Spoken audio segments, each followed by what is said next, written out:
बिस्मिल्लाहिर्रहमानिर्रहीम अस्सलाम वालेकुम डियर स्टूडेंट। आज हमने कोई और नए स्ट्रक्चर और नए ऑर्गेनेली को डिस्कस करना है। उसका नाम है वैक्यूल।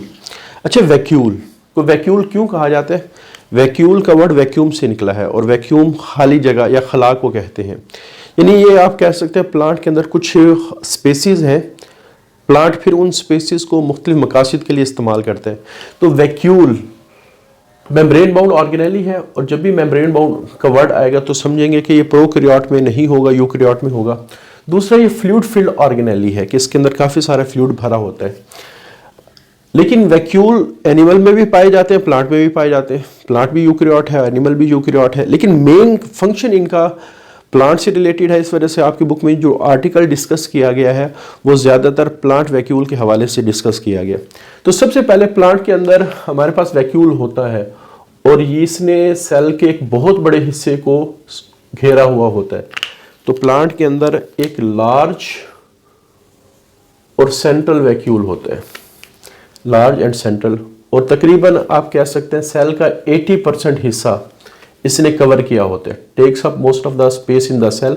सेल के वॉल्यूम का 80% हिस्सा वैक्यूल ने ऑक्यूपाई कर रखा है, उसने घेर रखा है। अच्छा, फॉर्मेशन एक बात ध्यान में रखेंगे, जब प्लांट सेल शुरू में बनता है तो उसमें कोई वैक्यूल नहीं होता। फिर जो इसकी ग्रोथ होती है इसमें छोटे छोटे वैक्यूल बनना शुरू हो जाते हैं।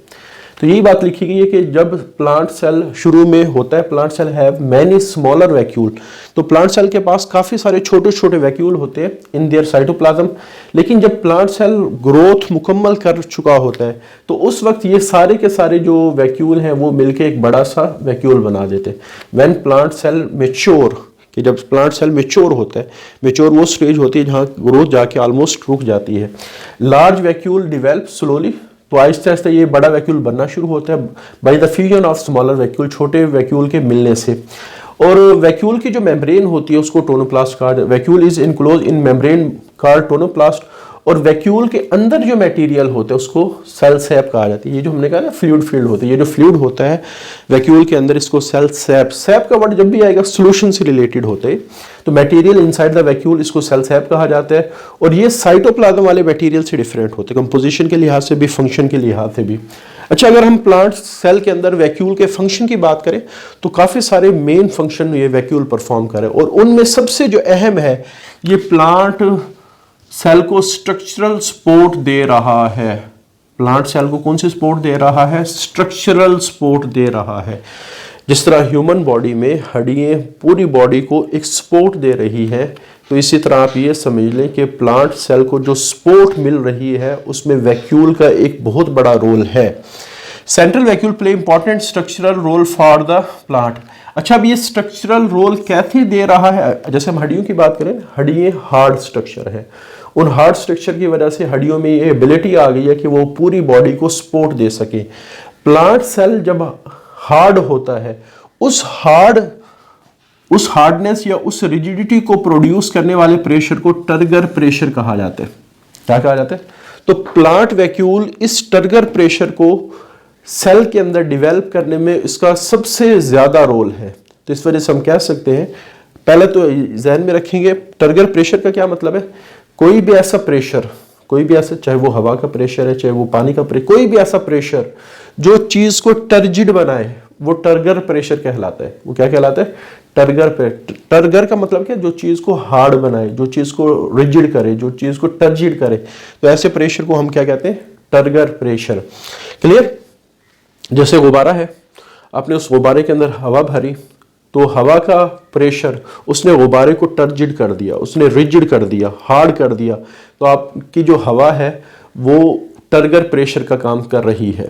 अच्छा, यही काम प्लांट के अंदर वाटर कर रहा होता है, तो वाटर जाके ये प्रेशर जनरेट करता है। तो बहरहाल वैक्यूल इस टर्गर प्रेशर को डिवेल्प करने में बहुत बड़ा रोल प्ले करता है। और जब टर्गर प्रेशर सेल के अंदर जनरेट होता है तो सेल को रिजिडिटी मिलती है। अच्छा, इस रिजिडिटी को प्रोड्यूस करने में सेल वॉल का भी बहुत बड़ा रोल है। कैसे रोल है?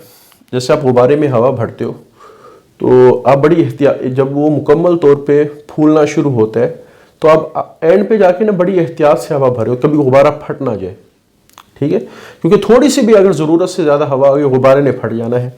क्लियर। तो इसी तरह आप ये समझ लें, ये प्लांट सेल है, ये प्लांट का वैक्यूल है। जब ये पानी वैक्यूल के अंदर भरना शुरू होता है तो ऑटोमेटिकली ये फूलना शुरू हो जाता है, ठीक है। और जाहिर बात है जिस तरह गुब्बारा हवा भरने से फट सकता है, इसी तरह सेल भी पानी भरने से फट सकता है। लेकिन चूंकि इसके बाहर एक रिजिड सेल वॉल होती है तो इसको फटने नहीं देगी। यानी पानी के भरने की वजह से सेल में रिजिडिटी आई और ये सेल फट ना जाए, सेल वॉल इसको सपोर्ट प्रोवाइड करती है। तो इसका मतलब ये है कि सेल वॉल, ये बिल्कुल इसी तरह जैसे आप लोगों ने देखा होगा कि मोटरसाइकिल का जो टायर है उसके अंदर ट्यूब होती है। अब ट्यूब में हवा भरते हो, ठीक है, ट्यूब फूलना शुरू हो जाती है। अगर उसको टायर से निकाल के उसमें हवा भरे ना, थोड़ा सा प्रेशर ज्यादा होगा, ट्यूब फट जाएगी। लेकिन अगर वही ट्यूब टायर के अंदर हो तो फिर आप उसमें थोड़ी सी ज्यादा भी हवा भर देंगे, ट्यूब नहीं फटेगी क्योंकि टायर के अंदर। और फिर आपने ये भी देखा होगा कि जब हवा ट्यूब के अंदर भरी जाती है तो ट्यूब भी सख्त होती है और जिस टायर के अंदर लिपटी होती है वो टायर भी सख्त हो जाता है। मोटरसाइकिल का जब टायर पंचर होता है तो हवा तो ट्यूब से निकलती है, तो ट्यूब भी फ्लैसिड पिचक जाती है और टायर भी पिचक जाते हैं। तो बिल्कुल इसी तरह है। आप ये समझ लें वैक्यूल ट्यूब है और जो पूरा सेल है इंक्लूडिंग सेल वॉल ये टायर की तरह है। तो बहरहाल पानी किस में भरा जाता है? वैक्यूल के अंदर। तो वैक्यूल के सख्त होने से पूरा सेल भी क्या हो जाता है? सख्त हो जाते हैं। तो बहरहाल सेल वॉल की जो सपोर्ट क्या है कि वो जब पानी आ रहा होता है उस सेल को फटने से बचाएंगे। तो सेल वॉल इस सेल को रिजिड रखने में रोल प्ले कर रही है, क्योंकि अगर ये ना हो तो जब पानी आएगा तो सेल फट जाएगा। दोनों ने, टर्गर प्रेशर ने सेल को रिजिड रखा, सेल वॉल ने उसको फटने से बचाया। तो ओवरऑल जो सेल है वो हार्ड स्ट्रक्चर बन गया। ओवरऑल सेल क्या बन गया? Hard structure. और ये जो हार्ड स्ट्रक्चर है ये प्लांट की इंटेग्रिटी को, इनके स्ट्रक्चर को, इंटेग्रिटी कहते हैं बका को। तो ये जो हार्डनेस है ये प्लांट के स्ट्रक्चर को बचा के रखती है, उसको मेंटेन करके रखती है। जैसे पत्ता है ना, उसकी एक प्रॉपर शेप है, वो शेप उसी वक्त तक मेंटेन है जब तक उसके सेल हार्ड है। लेकिन खुदा ना खास्ता जैसे गर्मी पड़ती है तो पानी एवोपरेट करना शुरू हो जाता है, जिसकी वजह से सेल की हार्डनेस कम हो जाती है और पत्ता जो है वो मुरझा जाता है। ये जितने भी प्लांट है ना जिनमें लकड़ी नहीं होती, वुड एक हार्ड स्ट्रक्चर है। जिन प्लांट में होती है तो उनको वुड उनकी प्लांट बॉडी को सपोर्ट कर रही होती है। लेकिन काफी सारे प्लांट है उनका फुली डिपेंडेंट वो इस टर्गर प्रेशर के ऊपर है फॉर देयर सपोर्ट। जैसे हर्बेशियस प्लांट वो प्लांट होते हैं जिसमें वुड नहीं होती, तो इनका तकरीबन ज्यादातर रोल, ज्यादातर सपोर्ट इस टर्गर प्रेशर की वजह से हो रही। इस वजह से वो प्लांट थोड़ी ज्यादा गर्मी पड़ने पर मुरझा जाते हैं। वजह क्या बनती है? वजह ये बनती है एवोपरेशन ज्यादा होता है। तो बहरहाल प्लांट के स्ट्रक्चर को सही तरह बचा के रखना, उनको मेंटेन रखना, तो इसमें इस टर्गर प्रेशर का बहुत बड़ा रोल है। और ये टर्गर प्रेशर बन कैसे रहा है? अंडर ऑप्टिमल कंडीशन, के जब कंडीशन बेहतर हो, हालात मुनासिब हो। ऑप्टिमम कंडीशन वो कंडीशंस होती हैं जिसमें ग्रोथ बेस्ट हो रही है। तो इसका मतलब है यहाँ वाटर भी बेस्ट अवेलेबल होगा। तो जब ऑप्टिमल कंडीशन हो किसी भी प्लांट के, वो प्लांट क्या करता है? काफी सारा पानी को रिसीव कर रहा होता है। ऑप्टिमल कंडीशन का मतलब ये है कि पानी भी अच्छी अमाउंट के अंदर अवेलेबल है, तो वो पानी को सेंट्रल वैक्यूल के अंदर स्टोर करना शुरू कर देते। और जो जो लिक्विड कलेक्ट होता जाएगा वैक्यूल स्वेल करता जाएगा, फूलता चला जाएगा और फिर अंदर एक प्रेशर क्रिएट होगा। ये बिल्कुल इसी तरह है जैसे हमने कहा ट्यूब के अंदर हवा भरी जाती है, ट्यूब भी सख्त होता है और टायर भी सख्त होता है। स्टोरेज, चूंकि हमने वैक्यूल को कहा कि ये अंदर से खाली होता है, तो फिर खाली जगह को आप स्टोर रूम भी बना सकते हो। तो दूसरा जो बड़ा फंक्शन है जो मुख्तलिफ रोल के अंदर नजर आएगा वो स्टोरेज का है। बहुत सारे ऐसा मटेरियल वैक्यूल स्टोर कर रहा होता है, हो सकता है वो इंसानों के लिए फायदेमंद भी हो। अच्छा, ये जो बात हो रही है ना, ये लाजमी नहीं कि हर प्लांट के अंदर ही हो। बहुत सारे प्लांट इंसानों के लिए ज़्यादा फायदेमंद होते हैं, कुछ प्लांट ज़्यादा फायदेमंद नहीं होते, उनसे यूजफुल प्रोडक्ट इंसान ले रहे होते हैं जो ज़्यादा फायदेमंद होते हैं। तो काफ़ी सारा मटेरियल जो वैक्यूल के अंदर स्टोर होते हैं, हो सकता है वो मटेरियल जो वैक्यूल में स्टोर हो वो ह्यूमंस के लिए फायदेमंद भी हो। जैसे ओपियम, अफ्यून का जो प्लांट होता है वो जो मॉर्फिन ड्रग है उसको वैक्यूल में स्टोर करते हैं। और आपको पता है जो मॉर्फिन ड्रग है ये बड़ा ज़बरदस्त किस्म का पेन किलर है और ये ऑपरेशन वगैरह और सर्जिकल जितनी भी चीज़ें उनमें इस्तेमाल होता है एज ए पेन किलर। रबड़, ये इसके मालिक्यूल भी जो रबड़ प्लांट है वो वैक्यूल में स्टोर करते हैं। अच्छा, गार्लिक फ्लेवरिंग, जो लहसुन की बदबू होती है वो एक केमिकल की वजह से होती है जिसका नाम है एलिनीन। एलिनीन, और ये जो हमारे पास केमिकल है ये वैक्यूल के अंदर स्टोर होते हैं। क्लियर? बज़ाहिर तो हमें ऐसे लग रहा है कि ये तो नुकसानदेह इसका फीचर है, लेकिन एक फीचर इसका नुकसानदेह कि इसकी बदबू है, लेकिन इसके बहुत सारे फीचर हैं। ये आप कह सकते हैं ऐसा केमिकल है जो हमारे ब्लड कोलेस्ट्रॉल को कंट्रोल करता है, ब्लड प्रेशर को कंट्रोल करता है। इस वजह से आपने देखा होगा काफ़ी सारे लोग ना लहसुन की जो छोटे छोटे पीसेज हैं वो इस्तेमाल कर रहे होते हैं डायरेक्टली, क्योंकि वो हमारे सर्कुलेटरी सिस्टम की, हमारे ब्लड की सफाई भी कर रहा होता है। तो इसके भी बड़े फ़ायदे हैं। आप तो गार्लिक फ्लेवरिंग हो, रबड़ हो, ओपियम हो, इसकी काफ़ी सारी यूज़फुल प्रोडक्ट ये वाले जो प्लांट हैं ये अपने वैक्यूल में स्टोर करते हैं। अच्छा, कुछ प्लांट ऐसे हैं जो अपने वैक्यूल में पिगमेंट को स्टोर करते हैं। पिगमेंट ये पहले हम डिस्कस कर चुके हैं, क्लोरोप्लास्ट में भी पिगमेंट वो कलरफुल सब्सटेंसेस होते हैं जो किसी चीज़ को कलर देती हैं। और जाहिर बात है यहाँ हम चूँकि वैक्यूल की बात करें तो वैक्यूल में कुछ ऐसे पिगमेंट पाए जाते हैं जो फ्लावर, अब फ्लावर के अंदर भी तो flower is a part of plant, और फ्लावर के अंदर भी तो प्लांट सेल होंगे, और प्लांट सेल होंगे तो वैक्यूल होगा। तो पिगमेंट जो पाए जाते हैं वैक्यूल में वो फ्लावर को कलर देते हैं। इसका फायदा क्या होगा कि जो फ्लावर है वो खूबसूरत होगा। विच एड का मतलब वो हेल्प करेंगे देम इन अट्रैक्शन ऑफ बीज and others plant self pollinator. तो ये जो कीड़े मकोड़े होते हैं उनको अट्रैक्ट करेंगे। पोलिनेटर वो हमारे पास छोटे छोटे एनिमल्स जिन्होंने पोलिनेशन करनी। अच्छा, पोलिनेशन है क्या? कि पोलन ग्रेन का एक प्लांट से दूसरे प्लांट में जाना ये पोलिनेशन कहलाता है।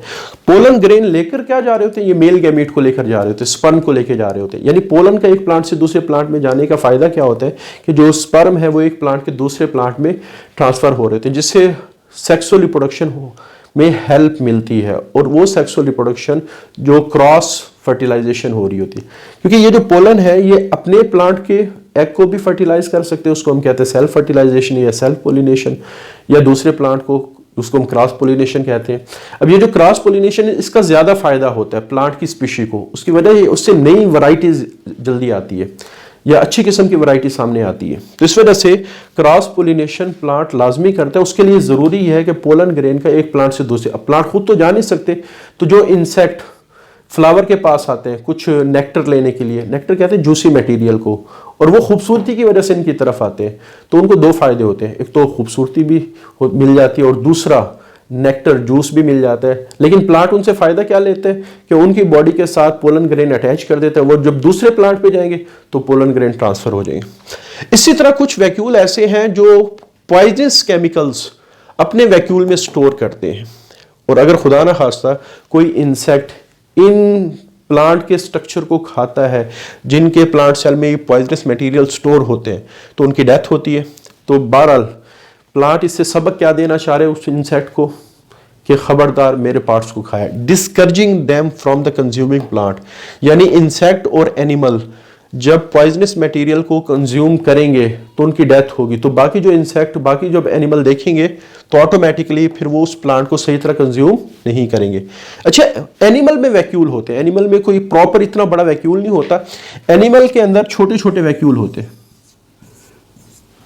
और ये जो छोटे छोटे वैक्यूल होते हैं इनमें चीजें थोड़ी थोड़ी स्टोर होती हैं। कुछ फूड को स्टोर कर रहे होते हैं, कुछ वेस्ट को स्टोर कर रहे होते हैं, बाकी फूड सेल में इस्तेमाल होगा, वेस्ट बाहर जाएगा। अच्छा, या फिर ये ट्रांसपोर्ट ऑफ सब्सटेंसेस कर रहे होते हैं, जैसे कोई सेल बड़ा मॉलिक्यूल सेल में दाखिल होना चाहता है तो सेल मेम्ब्रेन अंदर की तरफ फोल्ड होगी ऐसे, और ये पार्टिकल अंदर आ जाएगा और एक वैक्यूल की शक्ल में ये अंदर आ जाएगा। अगर कोई वेस्ट मटेरियल को बाहर निकालना है तो पहले वो मेम्ब्रेन के करीब आएगा, वैक्यूल बनेगा, और ये फिर वैक्यूल की शक्ल में अलहदा हो जाएगा। तो ट्रांसपोर्ट ऑफ मटेरियल में भी ये इस्तेमाल हो रहे होते हैं। लेकिन बहरहाल एनिमल में इनका रोल इतना ज़्यादा नहीं है स्पेसिफिक जितना प्लांट के अंदर है। इस वजह से आपकी बुक में प्लांट के लिहाज से वैक्यूल को ज़्यादा डिस्कस किया गया है। तो ये हमारे पास एक वैक्यूल का आर्टिकल है। इंशाल्लाह अगले लेक्चर में अगले आर्टिकल को डिस्कस करेंगे। आज के लिए इतना ही। अल्लाह हाफिज़।